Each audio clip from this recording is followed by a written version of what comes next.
ಇದೇನು full fog ಐತೆ. Welcome to mini vlog guys. ಇವತ್ತು ಕೇದಾರ ಸ್ವಾಮಿ ದರ್ಶನ ಮಾಡಿಕೊಂಡು ಸೀದಾ ಅಲ್ಲೇ ಭೈರವೇಶ್ವರ ದೇವಸ್ಥಾನ ಇದೆ ಅಂತ ಹೇಳಿದ್ರು. ಸರಿ ಅಂತ ಅಲ್ಲಿ ಹೋಗೋಣ ಅಂತ ಹೋದ್ವಿ. ಮೇಡೆಯಿಂದ ವ್ಯೂ ಮಾತ್ರ ಮಸ್ತಾಗಿತ್ತು. ಸರಿ ಅಂತ ಆ ದೇವರು ದರ್ಶನ ಮಾಡಿಕೊಂಡು ಅಲ್ಲೆಲ್ಲ ಪೂಜೆ ಮಾಡಿಸ್ಕೊಂಡು ವ್ಯೂ ಮಾತ್ರ ಅಲ್ಲಿಂದ ಚೆನ್ನಾಗಿ ಕಾಣಿಸ್ತಿತ್ತು. ಸರಿ ಅಂತ ವ್ಯೂ ಎಂಜಾಯ್ ಮಾಡಿಕೊಂಡು ಎಲ್ಲ ನಾವು ಕೆಳಗಿಳಿಯೋಣ, ಟೈಮ್ ಆಗಿಬಿಡುತ್ತೆ ಅಂತ ಕೆಳಗಿಳಿಯೋ ಸ್ಟಾರ್ಟ್ ಮಾಡಿದ್ವಿ ನಾವು. ಅಮ್ಮನ ಕೈಯಲ್ಲಿ ಆಯ್ತಾನೆ ಇಲ್ಲ. ಸರಿ ಅಂತ ಹಂಗೆ ಹೋಯ್ತಾ ಇದ್ದೀವಿ. ಫುಲ್ಲು ಫಾಗು, ಫುಲ್ಲು ಕೋಲ್ಡ್ ಇನ್ನೂ ಜಾಸ್ತಿ ಆಗೋಯ್ತು ಅಲ್ಲಿ. ಮಳೆ ಬೇರೆ ಬರ್ತಿತ್ತು, ಸ್ವಲ್ಪ ಲೈಟಾಗಿ ಹನಿ ಆಗ್ತಿತ್ತು. ರೋಡ್ ಬೇರೆ ಸರಿ ಇಲ್ಲ, ಹಂಗೆ ನಡ್ಕೊಂಡು ಹೋಗ್ಬೇಕು.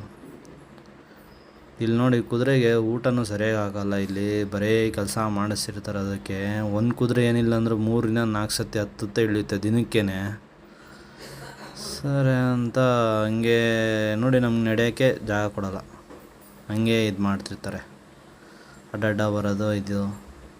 ಸರಿ ಎಲ್ಲ ದರ್ಶನ ಮುಗಿಸ್ಕೊಂಡು ಇಲ್ಲಿ ಸ್ವಲ್ಪ ತಿನ್ನೋಣ ಅಂದ್ಬಿಟ್ಟು ತಿಂದ್ಬಿಟ್ಟು ಹಂಗೆ ಕೆಳಗೆ ಇಳಿದ ತಕ್ಷಣ ಸಾಕು ಅನ್ನಿಸ್ಬಿಡ್ತು. ನಮ್ಮಮ್ಮಂಗೆ ಸಾಕಾಗ್ಬಿಡ್ತಪ್ಪ, ಕೈ ಮುಗೀತವ್ರೆ, ಇಳ್ದು ಸಾಕಾಗ್ಬಿಡ್ತು ಅಂತ. ನನಗೆ ನಿಂತ್ಕೊಳಕ್ಕೂ ಆಯ್ತಲ್ಲ ಕಣೋ ಅಂತ ಹೇಳ್ತಿದ್ರು. ಇನ್ನೇನು ಬಂದ್ವಿ ಅಮ್ಮ ಹೋಗೋದೆ ಅಂತ. ಅಷ್ಟೆಲ್ಲ ಆದ್ರೂ ಅಲ್ಲಿ ಇದು ನೋಡೋಣ, ಅದೇ ಗೌರಿಕುಂಡ್ ನೋಡೋಣ ಅಂತ ಹೇಳಿದ್ರು. ಗೌರಿಕುಂಡ್ ನೋಡಿಕೊಂಡು ಈ ವ್ಯಾನಲ್ಲಿ ಹತ್ಕೊಂಡ್ವಿ. ಈ ವ್ಯಾನಲ್ಲಿ ಜಾಗನೇ ಇಲ್ಲ. ಅಲ್ಲಿ ನಮ್ಮ ಅಮ್ಮನ ಪಕ್ಕನೇ 3 ಜನ ಅಲ್ಲಿ ಇಲ್ಲಿ ಹಿಂದೆಗಡೆ 3 ಜನ ಕೂತ್ಕೊಬೇಕು ಇಷ್ಟೇ ಜಾಗದಲ್ಲಿ.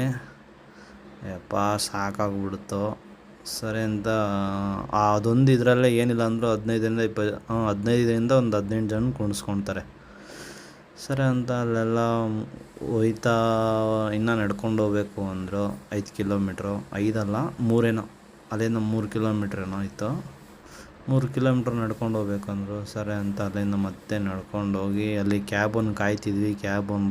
ನಮ್ಮ ಗಾಡಿಯನ್ನು ಬರ್ತಾನೆ ಇಲ್ಲ. ಹೆಂಗೋ ಗಾಡಿ ಬಂದಿತ್ತು, ಅಣ್ಣ ಮಿರರ್ ಓಪನ್ ಮಾಡಿದ್ದ.